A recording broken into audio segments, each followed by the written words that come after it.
Hello guys, welcome back to my YouTube channel. ನಾವಿವತ್ತು ಬಂದಿರೋದು ನಾನು ಮದುವೆ ಆಗಿರುವಂತಹ ಟೆಂಪಲ್ ಸಾಲ್ಗಡಿ ಶ್ರೀ ಸಿದ್ಧಿವಿನಾಯಕ ದೇವಸ್ಥಾನ ಕಟ್ಟೆಹಕ್ಲು. ಎಲ್ರಿಗೂ ಗೊತ್ತೇ ಇದೆ, ನಾನು ಮದುವೆ ಆಗಿರೋ ತೀರ್ಥಹಳ್ಳಿಲಿ. ಯಾರಿಗೆಲ್ಲ ಗೊತ್ತಿಲ್ಲ, ಇವಾಗ ಗೊತ್ತಾಯ್ತು ಅಂತ ಅನ್ಕೊತೀನಿ. ಹಾಗೆ ಯಾರೆಲ್ಲ ನನ್ನ ಚಾನಲ್ನ ಸಬ್ಸ್ಕ್ರೈಬ್ ಮಾಡಿಲ್ಲ, ಪ್ಲೀಸ್ ಸಬ್ಸ್ಕ್ರೈಬ್ ಮಾಡಿ, ಲೈಕ್ ಮಾಡಿ, ಶೇರ್ ಮಾಡಿ, ಹಾಗೆ ಕಮೆಂಟು ಮಾಡಿ. ಮದುವೆ ಆದ ನಂತರ ಎಲ್ರಿಗೂ ಗೊತ್ತೇ ಇರುತ್ತೆ, ಮೊದಲು ಹೊಸ ಜೋಡಿ ಹೋಗೋದೇ ದೇವಸ್ಥಾನಕ್ಕೆ. ಹಾಗೆ ನಮ್ಮದು ಕೂಡ ಟೆಂಪಲ್ ರನ್ ಇಲ್ಲಿಂದಲೇ ಶುರುವಾಯಿತು. ಅಲ್ಲಿ ನಾವು ಟೆಂಪಲಲ್ಲಿ ಪೂಜೆ ಎಲ್ಲ ಮುಗಿಸ್ಕೊಂಡು ಆಮೇಲೆ ಬಂದಿರೋದೇ ಚಿಬ್ಬಲ್ಗುಡ್ಡೆಯ ಗಣಪತಿ ಟೆಂಪಲ್ಗೆ. ಇದು ತುಂಬಾನೇ ಪ್ರಸಿದ್ಧವಾದ ದೇವಸ್ಥಾನ. ಇದರ ಬಗ್ಗೆ ಇಲ್ಲಿನವರೇ ಹೇಳ್ತಾರೆ, ಕೇಳಿ. ಚಿಬ್ಬಲಗುಡ್ಡೆ ಅಂತ ಈ ಊರಿನ ಹೆಸರು. ಹಿಂದೆ ಸಿದ್ಧ ಋಷಿಗಳು ಅಂತಿದ್ರು, ಅವರು ತಪಸ್ ಮಾಡಿರುವಂತ ಜಾಗ. ತಪಸ್ಸಿನ ಆಧಾರದ ಮೇಲೆ ಇಲ್ಲಿ ಗಣಪತಿ ಉದ್ಭವ ಆಗಿರೋದು. ಉದ್ಭವ ಆ ದಿವಸದಿಂದಲೇ ಹೊಳೆನಲ್ಲಿ ಮೀನುಗಳಿದಾವೆ ಅಂತ ಪ್ರತೀತಿ ಉಂಟಾಗಿತ್ತು. ಇಲ್ಲಿ ಏನಪ್ಪಾ ಅಂತಂದ್ರೆ ಚಿಬ್ಬು, ಚಿಮ್ಮುಕ್ಲು, ಚರ್ಮ ವ್ಯಾಧಿಗಳೆಲ್ಲ ನಿವಾರಣೆ ಆಗತ್ತೆ. ಇಲ್ಲಿ ಹರಕೆ ಹೊತ್ತು ಬರ್ತಾರೆ. ಮೀನಿಗೆ ಅಕ್ಕಿ ಅಥವಾ ಮಂಡಕ್ಕಿ ಮಾತ್ರ ಹಾಕ್ಬೇಕು. ಈ ಸ್ಥಳದಲ್ಲಿ ಅಕ್ಕಿ ಅಥವಾ ಮಂಡಕ್ಕಿ ಹಾಕಿ ದೇವರಿಗೆ ಜೋಡ್ ಹಣ್ಕಾಯಿ ಮಾಡಿಸೋದು ಅಥವಾ ಅವರ ಯಥಾನ್ ಶಕ್ತಿ ಸೇವೆ ಏನ್ ಬೇಕಾದ್ರೂ ಕೊಡ್ಬೋದು. ಇಲ್ಲಿ ಬೆಳಗ್ಗೆ 10:30 ಮಧ್ಯಾಹ್ನ 1 ಗಂಟೆವರೆಗೆ ಪೂಜಾ ಸಮಯ ಇರುತ್ತೆ.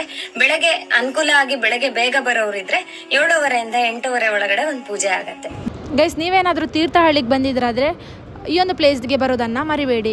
ತುಂಬಾ ಚೆನ್ನಾಗಿದೆ. ಹಾಗೆ ನೀವು ಇಲ್ಲಿ ಬಂದಾಗ ನೀವು ಮಂಡಕ್ಕಿ ತಂದಿಲ್ಲ ಅಂತ ಟೆನ್ಷನ್ ಮಾಡಬೇಡಿ, ಯಾಕೆಂದರೆ ಇಲ್ಲಿ ದೇವಸ್ಥಾನದ ಹೊರಾಂಗಣದಲ್ಲಿ ನಿಮಗೆ ಮಂಡಕ್ಕಿ ಕೂಡ ಸಿಗುತ್ತೆ. ಹಾಗೆ ಇಲ್ಲಿ ಅವ್ರು ಹೇಳಿದ ಹಾಗೆ ಟೈಮಿಂಗ್ಸ್ ಕೂಡ ಹೇಳಿದಾರಲ್ಲ, ಅದೇ ಟೈಮಿಗೆ ಬಂದರೆ ನಿಮಗೆ ಪೂಜೆ ಸಿಗುತ್ತೆ. ಇಲ್ಲಾಂದರೆ ಬಂದು ಹೊರಗಡೆ ದೇವಸ್ಥಾನಕ್ಕೆ ಕೈ ಮುಗಿದು ಈ ಒಂದು ಕೆಳಗಡೆ ನದಿ ಹತ್ರ ಬಂದು ನೀವು ಮಂಡಕ್ಕಿನ ಹಾಕಿ ನಿಮ್ಮದೇನಾದರೂ ಹರಕೆ ಇದ್ದರೆ ತೀರಿಸ್ಕೊಬೋದು. ಅವರೇ ಹೇಳಿದರು ಏನೆಲ್ಲ ಹರಕೆ ಮಾಡ್ಕೊಬೋದು ಅಂತ ಹೇಳಿ. ಸೊ ನನ್ನ ಕಾಲಲ್ಲಿ ಹಾಗೆ ಮಚ್ಚೆ ಕೂಡ ಇತ್ತು. ಸೊ ನಾನು ಅದಕ್ಕೆ ಈ ಸತಿ ಮಚ್ಚೆನ ಹೋಗಲಿ ಅಂತ ಹೇಳಿ ಪ್ರೇ ಮಾಡಿ ಇದಕ್ಕೆ ಮಂಡಕ್ಕಿನ ಹಾಕ್ತಾ ಇದ್ದೇನೆ. ಇಲ್ಲಿ ಇದೇ ವಿಶೇಷ ಅಂತೆ. ಹಾಗೆ ನನಗೂ ಕೂಡ ಗೊತ್ತಿರಲಿಲ್ಲ, ನಾನು ಇದು ಫಸ್ಟ್ ಟೈಮ್ ಬರ್ತಾ ಇರೋದು. ನನಗಂತೂ ಈ ದೇವಸ್ಥಾನಕ್ಕೆ ಬಂದು ತುಂಬಾ ಖುಷಿ ಆಯಿತು. ನೀರು ಕಮ್ಮಿ ಆಗಿದೆ ನೋಡಿ.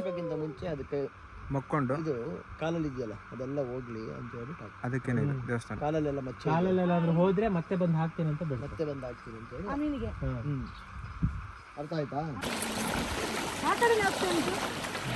ಇಲ್ಲ ಹಾಕು.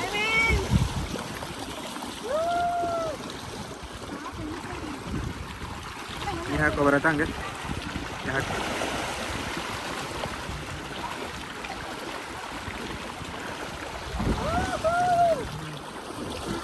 ಈ ಕಡೆ ಅಲ್ಲ, ರೋಡ್ ಸೈಡ್. ಇಲ್ಲಿಗೆ ಗೈಸ್, ನಂಗಂತೂ ಮಂಡಕ್ಕಿ ಹೇಗೆ ಹಾಕೋದಂತಲೇ ಗೊತ್ತಾಗಿಲ್ಲ. ಇಲ್ಲಿ ಮುಂದುಗಡೆ ಎಲ್ಲ ತುಂಬ ಮೀನಿದೆ, ಹಾಗೆ ಹಿಂದೆನೂ ತುಂಬ ಮೀನಿತ್ತು. ಮಂಡಕ್ಕಿ ಎಷ್ಟು ಹಾಕಿದ್ರೂ ಮುಂದೆನೇ ಬೀಳ್ತಾ ಉಂಟು, ಹಿಂದುಗಡೆ ಮೀನಿಗೆಲ್ಲ ಬೀಳ್ತಾನೆ ಇರಲಿಲ್ಲ. ನೆಕ್ಸ್ಟ್ ಇಯರ್ ಒಳಗೆ ಬೇಗ ಮದುವೆ ಆಗಿರಲಿ, ಮತ್ತೆ ಬಂದು ಮೀನಿಗೆ ಹಾಕ್ತೀನಿ ಅಂತ ಹೇಳಿ. ಇದು ಬರೀ ಬಚ್ಚೆದ್ದಾ?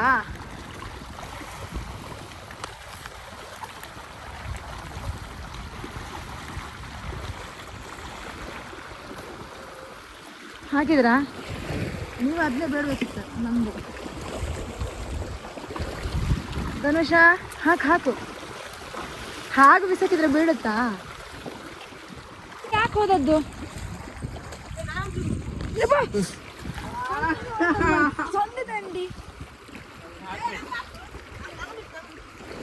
ನಂಗೂ ಬಿತ್ತು. ಅದು ಯಾಕೆ ಆ ಕಡೆ? ಅದು ಯಾವ ಸೈಡ್ ಬರುತ್ತೆ ಪ್ಲೇಸು? ಆ ಕಡೆ ಸೈಡು? ಆ ಕಡೆ ಅದು ಅಲ್ಲೊಂದು ಮಂಟಪ ಕಾಣುತ್ತೆ ನೋಡಿ, ವೈಟ್ ಕಲರ್. ಅದು ಯಾವುದು?